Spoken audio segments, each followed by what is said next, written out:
প্ৰথমবাৰৰ বাবে গুৱাহাটীত উন্মোচিত হ'ল international journal of robotic and innovative surgery.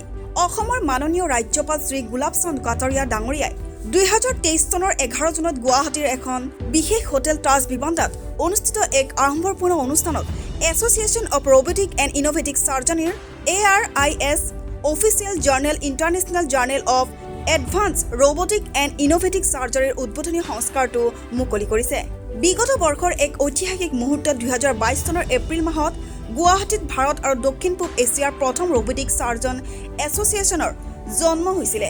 এবছৰৰ কম সময়ৰ ভিতৰতে এই সমিতিয়ে 80 গৰাকীতকৈও অধিক শল্য চিকিৎসকৰ প্ৰশিক্ষণ দিয়াৰ উপৰিও চেন্নাইৰ শ্ৰীৰামচন্দ্ৰ স্বাস্থ্য আৰু শৈক্ষিক গৱেষণা প্ৰতিষ্ঠানৰ সৈতেও জড়িত হৈ পৰিছে। बड़ी उपलब्धि के लिए मुबारकबाद देना चाहता हूँ।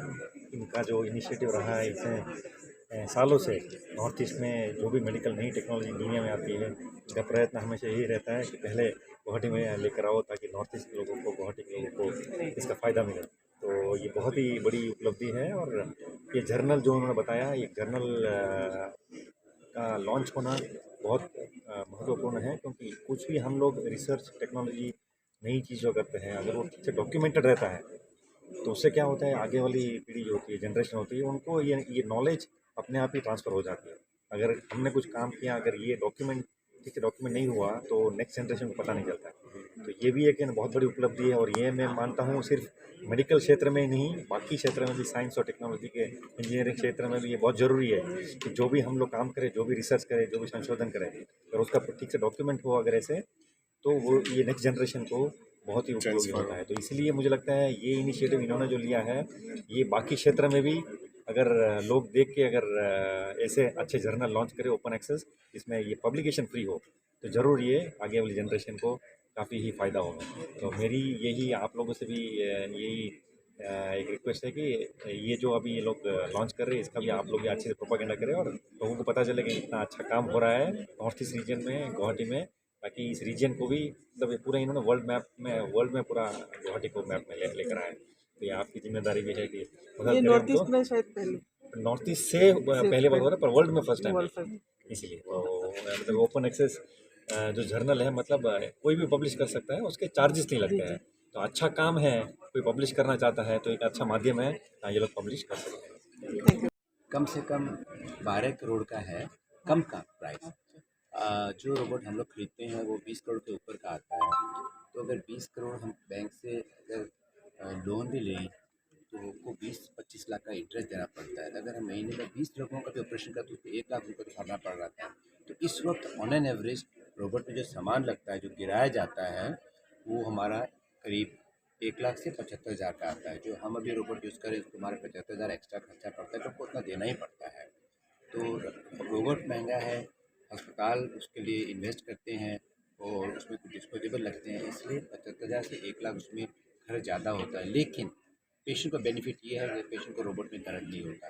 जैसे हम पेट खोलेंगे या सीना खोलेंगे तो उसमें क्या कि खींचाखींची होने से दर्द होता है। इसमें सिर्फ होल करके जाना है, उसको होल भी नहीं मूव करना है, अंदर में उसका हाथ ही मूव होगा।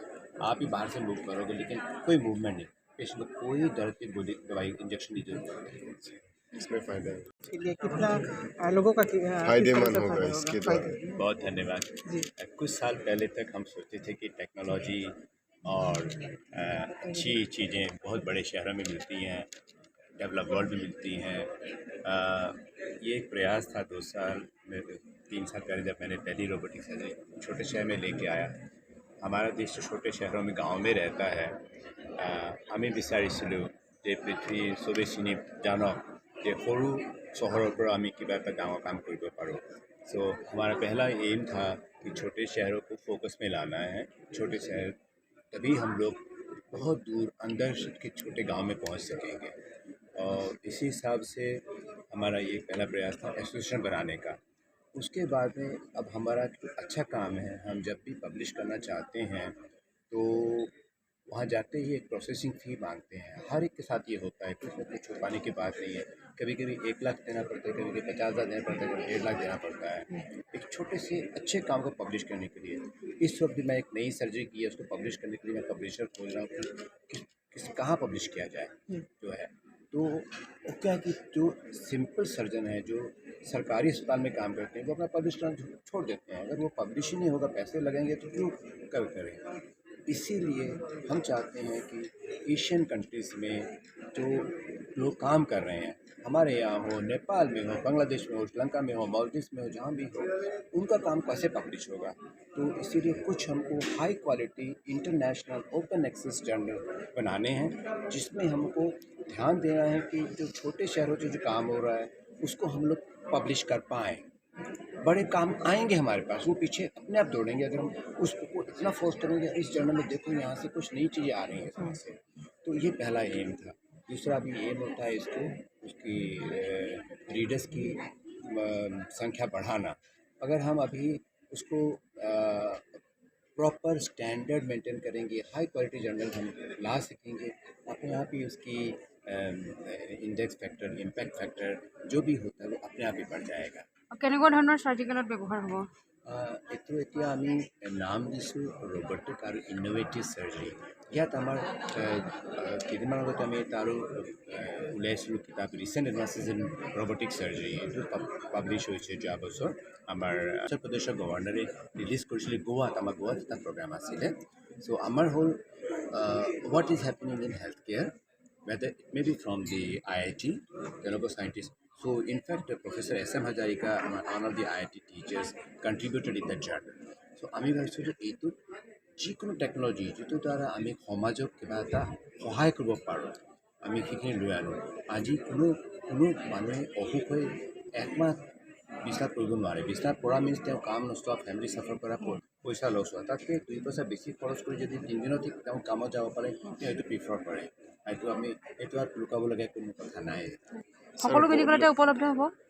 এট প্ৰেজেণ্ট ৰবটিক আমাৰ জাৰ্নেলৰ ছেকশ্যন এডিটৰ আছে হাৰ্টৰ ডক্টৰ M ইউছুফ, বিউটিফুল হাৰ্টৰ ভাস্কুলাৰ চাৰ্জাৰী কৰে, পূৰা বাইপাছ পূৰা ৰবটিক কৰি দিব পাৰে।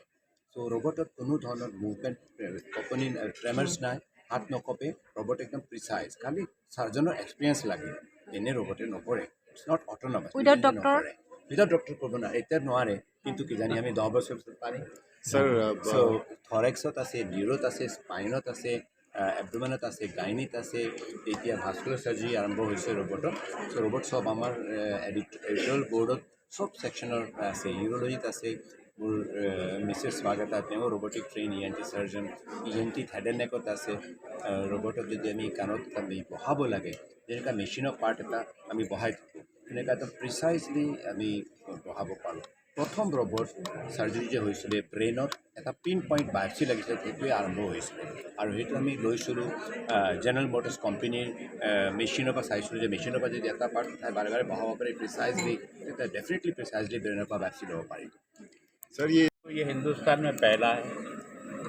इस एसोसिएशन ने जो प्रयास किया है उसके कारण से केवल देश ही नहीं दुनिया को भी इस नई प्रक्रिया के माध्यम से नई जानकारी मिलेगी और इसका मनुष्य के शरीर के लिए कैसे रोबोट से भी चिकित्सा की जा सकती है और कितनी परफेक्ट हो सकती है, इसको इनमें पुस्तक में उन्होंने समाहित करके पब्लिश करने का प्रयास किया है।